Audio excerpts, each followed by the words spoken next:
Hortik aurrera, Urretxindorra ikastolan hainbat ikaseri sexu jazarpenak egin izan agotzetako irakasleak ez du klaserik emango. Denuntziaz Euskal Herria Instagram kontuan hainbat salaketa islatu ostean hartu dute erabakia.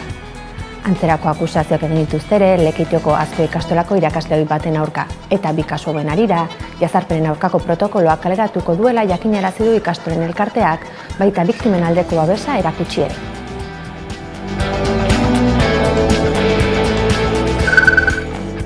Eguerdion guztioi.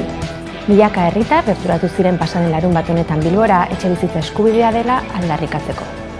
Euskal Herriko Etxebizitza Sindikatuak deituriko manifestazio nazionala jendetsua izan zen eta bertan etxebizitza negozio izatea gogor gaitzetsi zuten, baita bizitoki duinak izateko eskubidea defendatu ere.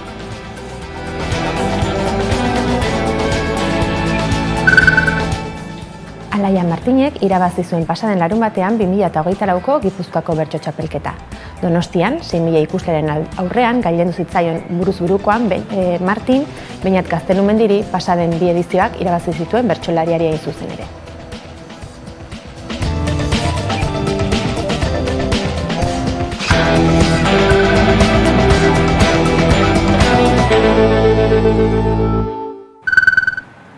Eguerdion guztioi eta ongi etorri aste honetako lehen albistegira. EH Bilduko mahai politikoa gaur eguerdian bildu da Iruñean. Bertan mintzatu da Koalizio Sobiranistako koordinatzaile nagusia den Arnaldo Otegi eta Hego Euskal Herriko errekurtso finantzieroak kontu zehatzetan inbertitzea aldarrikatu du. Etxebizitza, zaintza, osasunkintza eta trantsizioko soziala bezalako arloetan hain zuzen ere. Euskal Herria Bilduk nazio ikuspegi batetik, bai Nafarroa garaian, bai Araban, bai Gipuzkoan eta bai Bizkaian, pentsatzen zuen errekurtso finantziero guzti horiek gauza zehatzetan inbertitu behar zirela, erronkei aurre eginez eta herritarren interesei aurre eginez.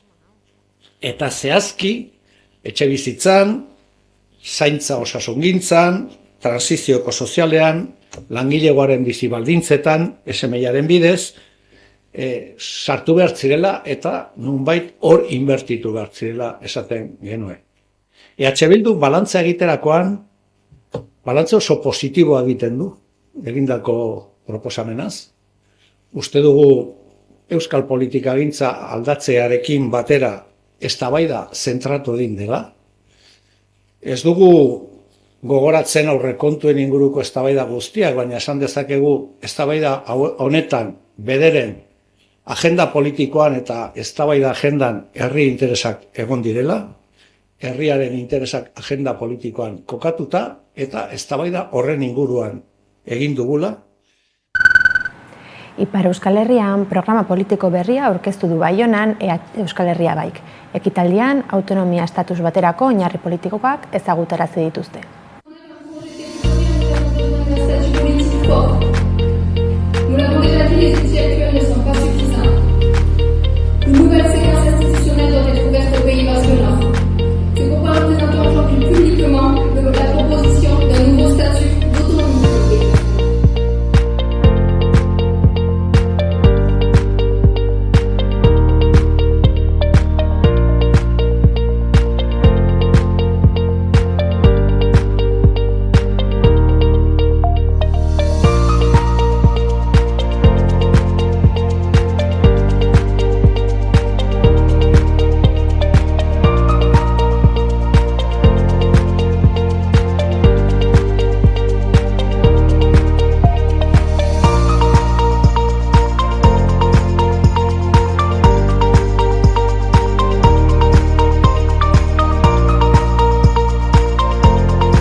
Memoria demokratikoari dagokionez, Araban, Guardian, toten bat jarri dute 1926an faxistek bertan eraildako 3 pertsona gogoratzeko.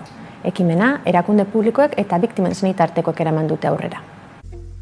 Euskal erakundeek eta biktimen senideek toten bat jarri dute Guardiatik 3 kilometrotara. 1926an esekutatutako 3 biktima erail zituzten tokian jarri dute memoriala hain zuzen. Juan Larreta maisua, Antonio Bombin Hortelano, fraide Frantziskotarra eta identifikatu gabeko gazte bat dira omendutako biktimak. Juan Larretak Trebianako alderdi sozialista sortu zuen eta bigarren errepublika aldarrikatu zuen herrian. Bonbinek kontzientzia izeneko zutabean, herriak ez duela ogia bakarrik eskatzen, baizik eta justizia, zientzia eta arrazoia ere eskatzen dituela argitaratu zuen. Eusko Jaurlaritzak Nafarroako gobernuarekin eta tokiko beste erakunde batzuekin lankidetzan totema jarri dute 3 pertsona horiek esekutatu zituzen tokian. Guardiatik Logroñora doan errepidean dago, tradizioaren bidea izenekoan, eta oroigarriak honela dio, demokraziaren eta giza eskubideen etsaiek toki honetan eraiak 1936ko uztailaren 25ean. Ez ditzagun ahaztu. Maria Jesus San Jose Justizia eta Giza Eskubidetako sailburuak gogora ekarri zituen estatuko areketan oraindik bizi diren milaka gazte anonimoak. Izan ere, haien bizitzak eta etorkizuneko ametsak zapuztuta geratu baitziren tokirik ez zuten aberriaren izenean. Zama Doinuzarindu jaialdiaren azken edizioa ospatuko da datorren urtarrilaren 24 eta 26 bitarte. Euskal presoen dispertsioa salatu eta familia eta lagunengan sorturiko zama hori arintzeko atolaturiko festaren agurrak badu gainera doinu propioa, Jon Maiak eta Jon de Luise konposaturikoa hain zuzen ere.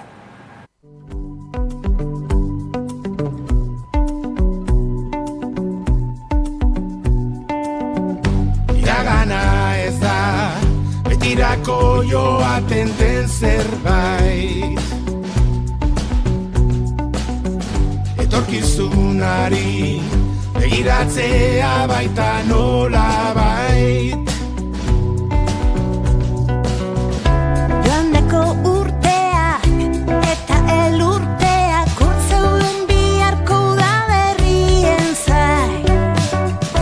Pasatako minak, zauriak ezinak, doinu berrien esperoa. Zama arinduko algenuen, ama baten aurpegia, alaba baten irria,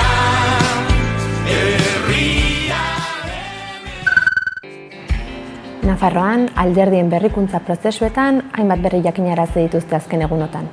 Alde batetik, Maria Txibite berriz aurkeztuko da PSN-eko idazkari nagusi izateko. Izan ere, Txibite alderdi sozialistako buru izan da Nafarroan azken hamarkadan zehar. Bestalde, Pablo Azkona izango da hemendik aurrera Geroa Bai Sozial Berdeen buru. Azkonak militanteen bozken 91% lortu zuen eta Uxue Barkos ordezkatuko du.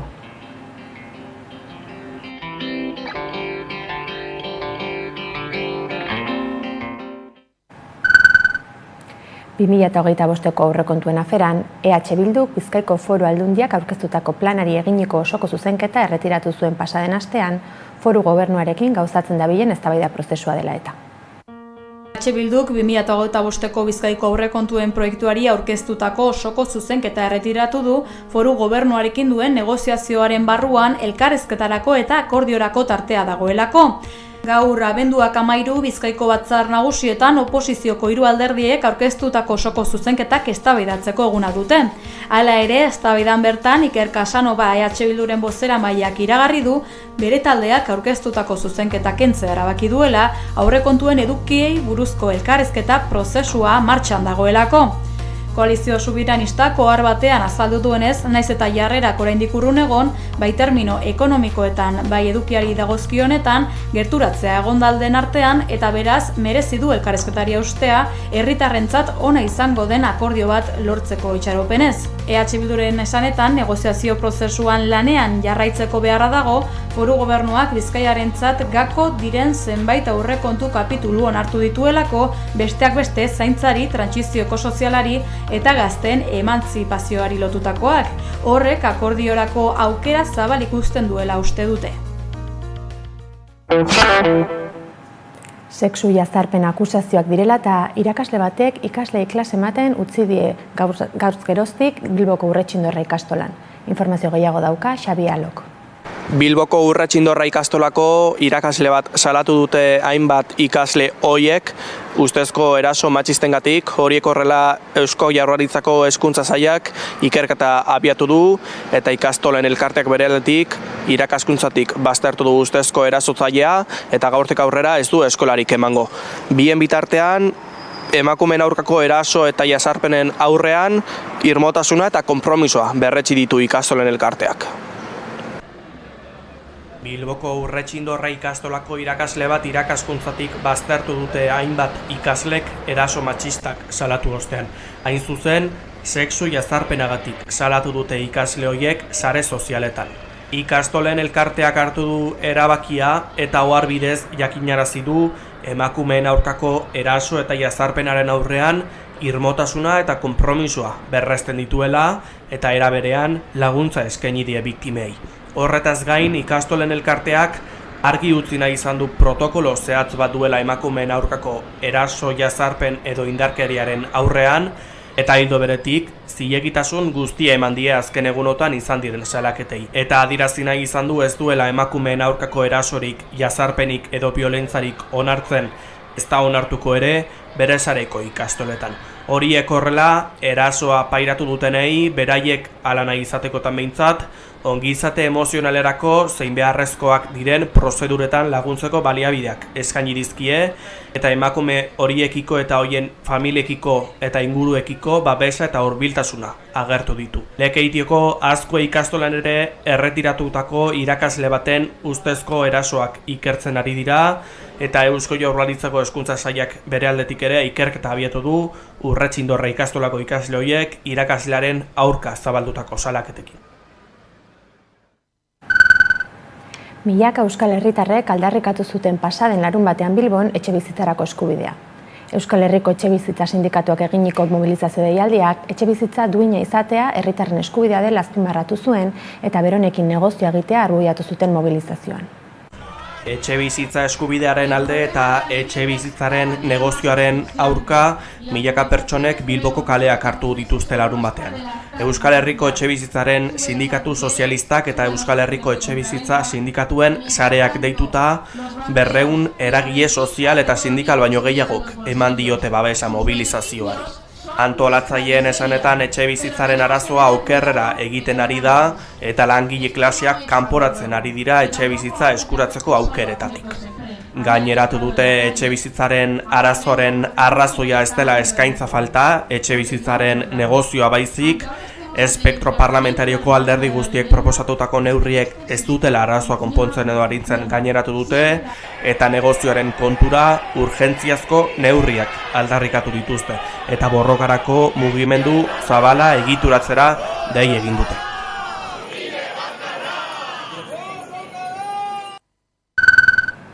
Pasaden larunbatean, Gernikako sare feministak elkarretaratze deialdia gauzatu zuen, Mario López Lointek futbol taldeko entrenatzaile ohia salatu zuen emakumeari bere babesa erakusteko. Erantzun zabala izan zuen deialdiak eta 100 herritar gerturatu ziren guk sinesten zaitugu lelopean protesta egitera. Guk beti esango dugu, guk sinesten zaitugu eta zurekin gaude, zugaz gau! Gora borroka feminista!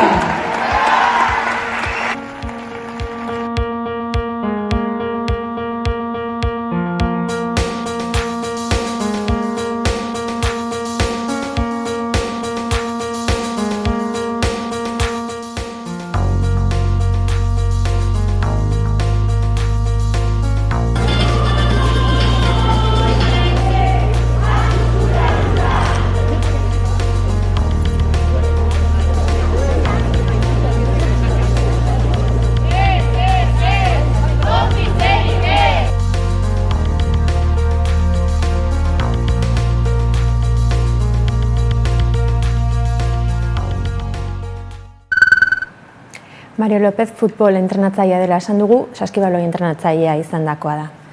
Bestalde, euskaltzaleen topagunea Taupa euskaltzalen mugimendua izango da hemendik aurrera.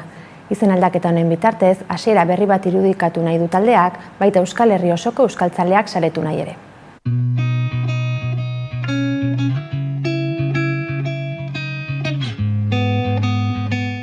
Taupa euskaltzale mugimendua izango gara hemendik aurrera, eta Euskal Herri osoko euskaltzaleak saretzea dugu amets. Horregatik eta horretarako saretzeko eta parte hartzeko modu berri batzuk, akaso arinagoak edo lausoagoak izan daitezkenak, jarri nahi ditugu martxan. Euskaltzale guztiek haien modura parte hartzeko aukerak izan ditzaten. Gurea proiektu eraldatzaile bada. Gizarte edo komunitate anitzago, justuago eta berdinzaleago baten alde lan egiten dugu. Herrigintzatik egiten dugu euskararen alde. Sinisten dugu orain dela momentua euskararen aldeko konplizitateak esparru gehiagotara zabaltzeko. Euskararen erabilerak behar duen jauzia emateko ezinbestekoa izango da. Gauzak aldatzeko sortu ginen, eta gauzak aldatzera goazelako, garena eta egiten duguna berrasmatu dugu. Euskara elkarten topagune izatetik, euskaltzalen mugimendu izatera igaro gara. Mugimenduak bizia dakar, eta bizidunon oinarrizko inpultsoa da taupada. Euskarak taupada berri bat behar du.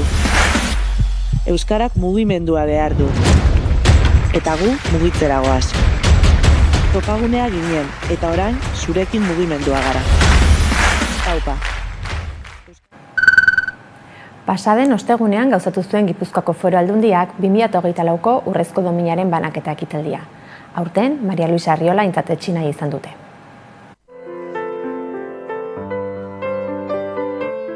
Maria Luisa Arriola bi Gipuzkoako zuzendari gerentari eman berri diote 2024ko Gipuzkoako urrezko domina ekintzai laguntzeko ibilbidea aitortu diote eta enpresa proiektuak sortu, hedatu eta finkatzeko figura dela iritzi dute. Urrezko domina emateko ekitaldia ohorezko ezpata dantzarekin hasi da Gipuzkoa plazan eta Ainorkako Arkaitz dantza taldeko dantzari karrera egin diote. Marisa Arriola nietok Gipuzkoako urrezko domina jaso du Eider Mendoza diputatu nagusiaren eskutik. Oso eskertuta eta harra dagoela esan du. La verdad es que es un honor y una enorme responsabilidad recibir este reconocimiento y más con la cantidad de cosas que se han dicho. Estoy muy orgullosa, también un poco abrumada y un poco más ahora, pero también quería deciros que feliz de sentirme cerca de personalidades que desde muy joven he admirado, ¿no? Lurraldean ekintzaitza bultzatzeko zereginan luzaroan egin duen ekarpenagatik baita minbizia duten pertsonen bizikalitatearen eta ongizatearen alde egindako lanagatik ere emana izan diote aurtengo domina berari. Gaurkoan, Marisa Arriola nietoren lana eta bizitza saritzearekin bat, aitortzen dugu Gipuzkoar asko eta askoren sustraiak eta egoak biak edatzen lagundu duen emakume baten ibilbidea. Gipuzkoari egindako ekarpen zabala eta konprometitua. 1988an bi Gipuzko berrilanen gideritza hartu zuen eta gaur egun bertan jarraitzen du. Gainera irakaslea zenbait unibertsitatetan eta 2022 urteaz geroztik Gipuzkoako minbiziaren aurkako elkarteko lehendakariare bada. Batzuentzat ekintzailetasunaren ereile, beste batzuentzat minbiziaren aurkako ekintzaile. Gipuzkoako mundu ekonomiko, sozial eta akademikoaren ordezkaritza zabal bat izan da ekitaldian. Juantxo Zeberiok, Malentxo Zeberiok, Itxaso Etxebestek eta Miren Zeberiok girotu dute Eguberri kantekin.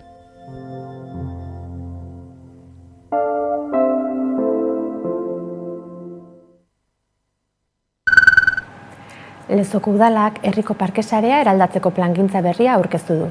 Prozesu parte hartzaile izateko intentzorekin diseinatu dute proiektua eta aisialdirako espazio inklusiboagoa gauzatzea du helburu. Aisialdirako eta jolaserako espazio inklusiboagoak eta askotarikoagoak sortzearen helburuarekin, Lezoko udalak herriko parkeak berritzeko prozesu integrala aurkeztu du. Herritarren iritziak eta beharrak oinarri bezala hartuta. Ume eta gazteen ongizate emozionala bermatzeaz gain, belaunaldi desberdinetako espazio sozialak eraikitzea ere du helburu proiektuak. Lanketa horrekin ere, azkenean guk eskaini nahi diegu Lezoko haur eta gaztei, etorkizuneko lezo atsegin bat, bere entzako atsegina izangoen herri bat, eta horretarako ikusten dugu aisialdiako esparruak, eurentzako aisialdirako diren jolasparkeak eta barrak, badirela gune garrantzitsuak, ez? Eurentzako herri atsegin bat osatze bidean. Olako lekuek baduten nolabaiteko izaera nahi bada pedagogiko bat umei eta begira garatzen dena, baina dut ere bai izaera sozial bat, ez? Azkenean harreman horiek eta erikitzeko eremuak direlako. Herritarren parte hartzeak ahalbidetu du proiektua. Izan ere, beharrak eta hobekuntzak identifikatzeko funtsezkoak izan dira haur eta gazteen begiradaz gain, zaintzaileen, irakasleen eta gurasoen iritzia jasotzea.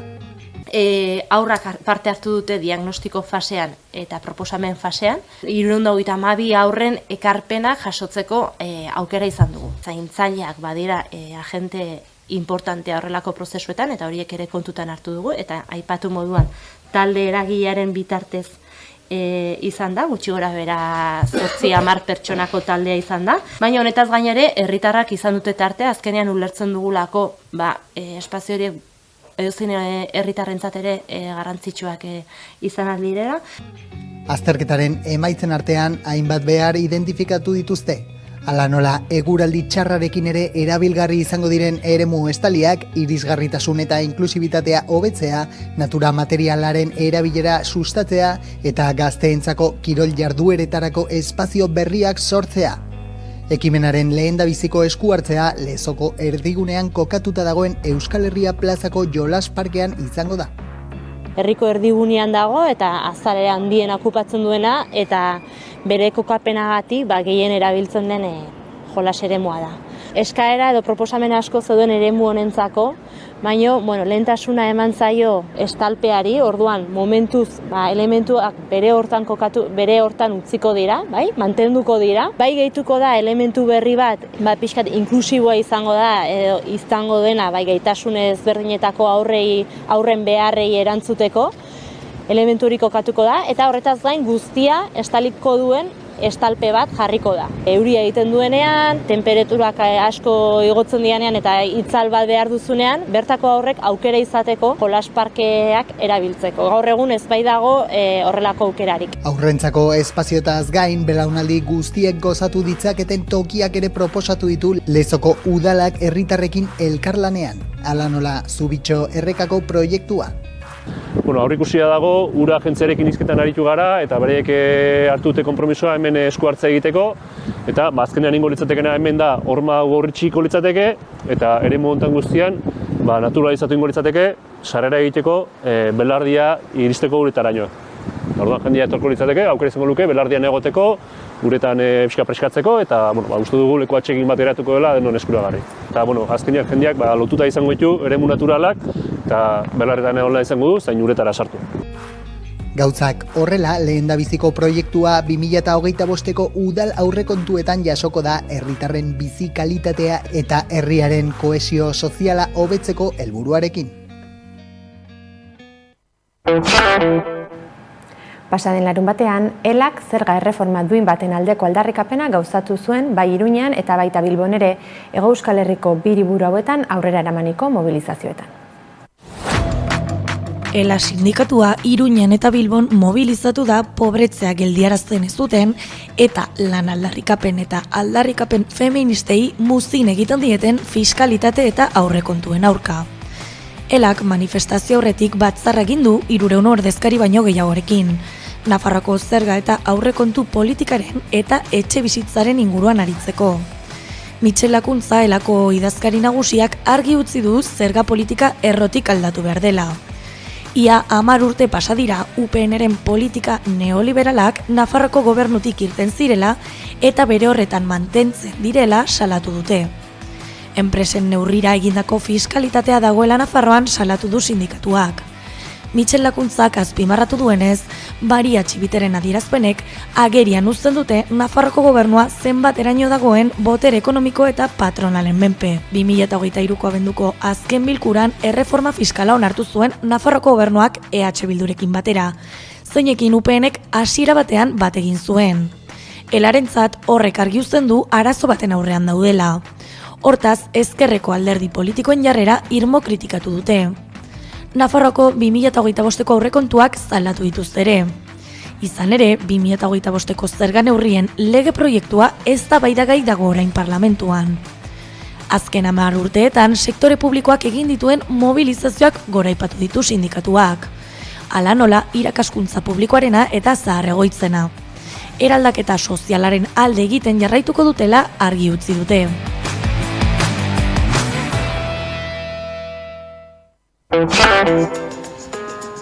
Frantzian, Avignonen, pelikot kasuari dagokionez, auzia gidatu duten epaileek gaur hasi dute sententziaren inguruko eztabaida. Prozesu honetan erabakiko dute justizia arloko profesionalek zein zigor ezarri Dominique Pelikoti, zeinak bere emazteoi Giselle Pelikot hamarkada batean zehar drogatu eta bera bortxatu ez ezik, beste 50 gizonezko baina gehiagori bideratu zuen bortxaketa bera gauzatzea. Giselle Pelikot, nahita ezean, simbolo eta erreferente bihurtu da Frantziako gizartearentzat, baita nazioartean ere, prozesu judizial osoan izandako jarrera eta presentzia publikoagatik.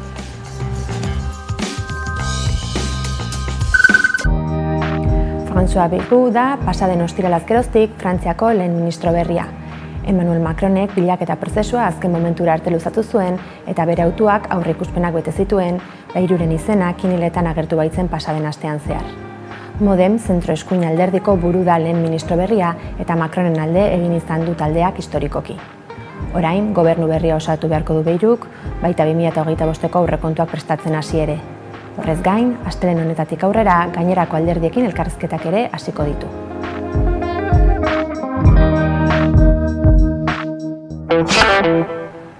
Alaia Martin da Gipuzkoako bertso txapelketako 2024ko irabazlea.